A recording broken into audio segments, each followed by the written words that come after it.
वचन संख्या 5। वचन कहता है, गर्भ में रचने से पहले ही मैंने तुझे जाना, जन्म लेने से पहले ही मैंने तुझे पवित्र किया, मैंने तुझे जातियों का भविष्यवक्ता ठहराया है। निर्गमन यिर्मयाह नबी का ग्रंथ अध्याय 1 वचन संख्या 5। वचन कहता है, धन्य जन्मे। मैं हमेशा उन बच्चों से कहता हूँ जिनसे मैं मिलता हूँ कि वे कभी भी यह न सोचे कि वे भाग्यशाली बच्चे हैं। कभी नहीं। परमेश्वर के बच्चे के रूप में आप भाग्यशाली नहीं हैं, आप धन्य हैं और विजेता के रूप में पैदा हुए हैं। हाँ, परमेश्वर ने पहले ही ये योजना बनाई थी कि आपका जीवन आपके जन्म से पहले ही सुंदर और अद्भुत होगा। यिर्मयाह नबी का ग्रंथ अध्याय 1 वचन 5। जैसे लोग कहते हैं जो भाग्य में लिखा होगा वो होगा, लेकिन आप उससे ऊपर है धन्य, जो कि संतों की उपाधि है। परमेश्वर ने आपको धन्य कहा है और परमेश्वर का वचन कहता है, धन्य वे हैं जो ईश्वर के दर्शन करेंगे, धन्य वे हैं जो मेल मिलाप करते हैं, धन्य वे हैं जो शांति का संदेश लेकर संसार के कोने कोने में जाते हैं, धन्य वे हैं जो परमेश्वर की इच्छा पूरी करते हैं। परमेश्वर ने आपको धन्य और विजेता बनाया है। आप कभी हार नहीं सकते। किसी भी प्रकार की परिस्थितियों के सामने निरंतर आप एक विजय में हैं, विजेता।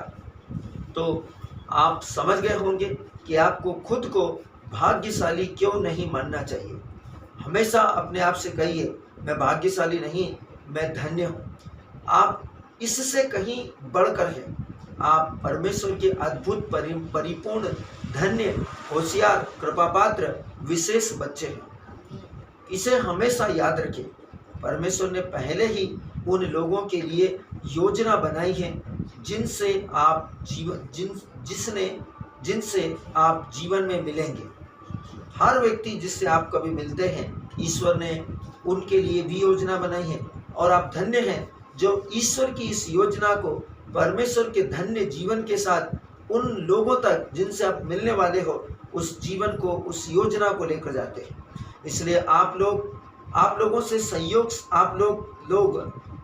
संयोग से या संयोग से नहीं, बल्कि परमेश्वर की इच्छा और आत्मा के दौरान मिलते हैं।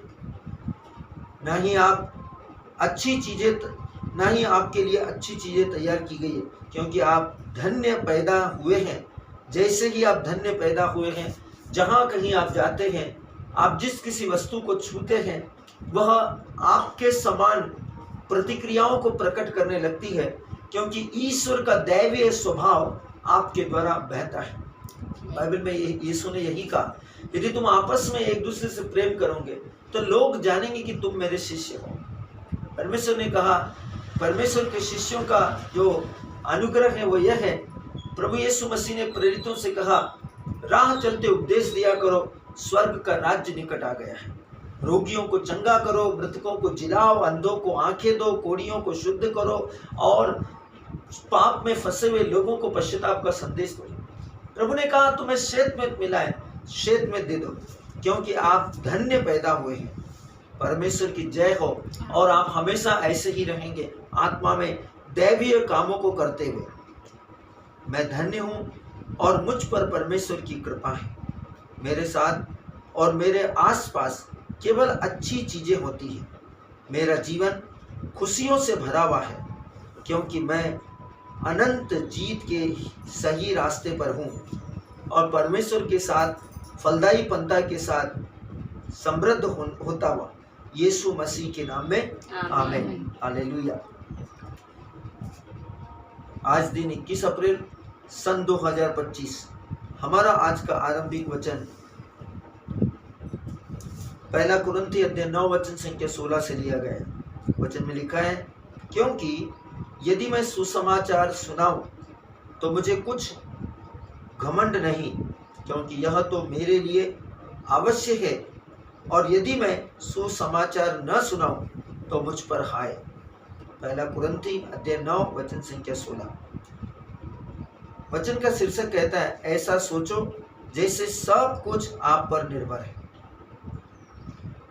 पृथ्वी के सभी राष्ट्रों में सुसमाचार के प्रचार की बात आती है। जब पृथ्वी के सभी राष्ट्रों में सुसमाचार के प्रचार की बात आती है तो आपको इसे इस तरह से करना होगा जैसे कि इसे करना केवल आप पर ही निर्भर है। पौल की यही मानसिकता थी और इसका अनुकरण करें और ये करना उचित भी है। यह आपकी आत्मा में ऐसी आग होती है तो कोई भी इसे बुझा नहीं सकता।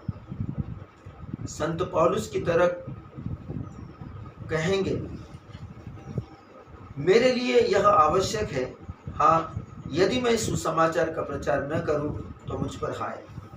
संत पौलुस ने अपने ऊपर लिखी गई जिम्मेदारी के भार को पहचाना और संदेश को पूरी दुनिया तक ले जाने के लिए दृढ़ निश्चय किया। आपकी स्थिति, सोच और मानसिकता एक जैसी होनी चाहिए। ऐसे विचार, ऐसी सोच, ऐसे विकल्प ना रखें कि ओ दुनिया भर में इतने सारे ईसाई चर्च और उनकी अलग अलग डिनोमिनेशंस हैं, मंत्रालय हैं, मुझे उम्मीद है कि वे सुसमाचार के पूर्ण प्रचार के लिए कुछ करने जा रहे हैं। इसके बजाय अपने आप से पूछे, मैं एक व्यक्ति के रूप में क्या करने जा रहा हूँ सुसमाचार के प्रचार के प्रति अपनी जिम्मेदारियों के साथ। संत पौलुस ने कहा, परमेश्वर के महामही और महिमामय सुसमाचार के अनुसार जो मुझे सौंपा गया है, पहला तिमोथी अध्याय 1 वचन 11 के अनुसार उसने इसे व्यक्तिगत बनाया। क्या परमेश्वर आप पर भी ऐसा ही करने का भरोसा कर सकता है? यहाँ पर क्वेश्चन मार्क है। इसका अर्थ है कि परमेश्वर चाहता है कि जैसे संत पौलुस ने परमेश्वर को भरोसा दिलाया, क्या आप भरोसा दिला सकते हैं?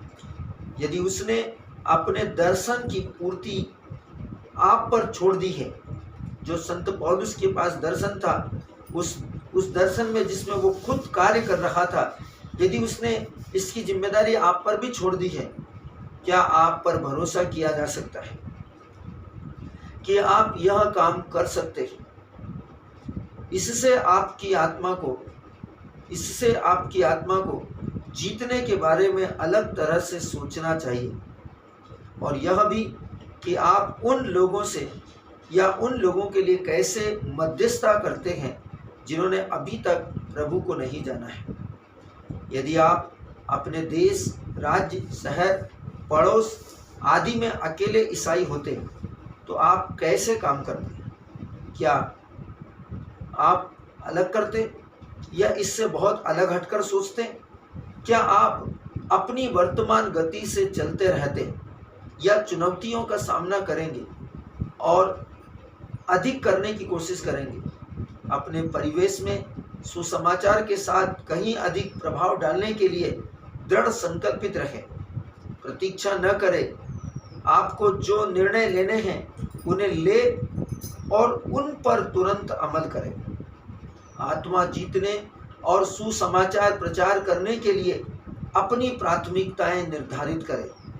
बहुत सी चीज़ें आपका ध्यान आकर्षित करने के लिए होड़ में हो सकती है, ताकि आप सुसमाचार की सेविकाई या सुसमाचार के प्रचार या दूसरों को सुसमाचार बताने के अपने उद्देश्य को भूल जाए। इसलिए हर प्रकार से आपके जीवन के अंदर स्ट्रगल होंगे। इस वर्तमान समय में जॉब नहीं मिल रही है, इसलिए आपको पढ़ने में क्वालिफाइड करना है, ज़्यादा समय देना है, एजुकेशन के साथ लगे रहना है, एजुकेशन के बाद कोचिंग, कोचिंग के बाद में आपको अपना पर्सनल स्टडी के बाद में आपको अपना होमवर्क वगैरह वगैरह, आपने अपने जीवन के पर्टिकुलर क्षेत्र में, अलग अलग क्षेत्रों में अपने जीवन को बेहतर बनाने के लिए बहुत कुछ ऐसा है जिसके साथ आप जुड़कर आत्मा में काम कर रहे हैं।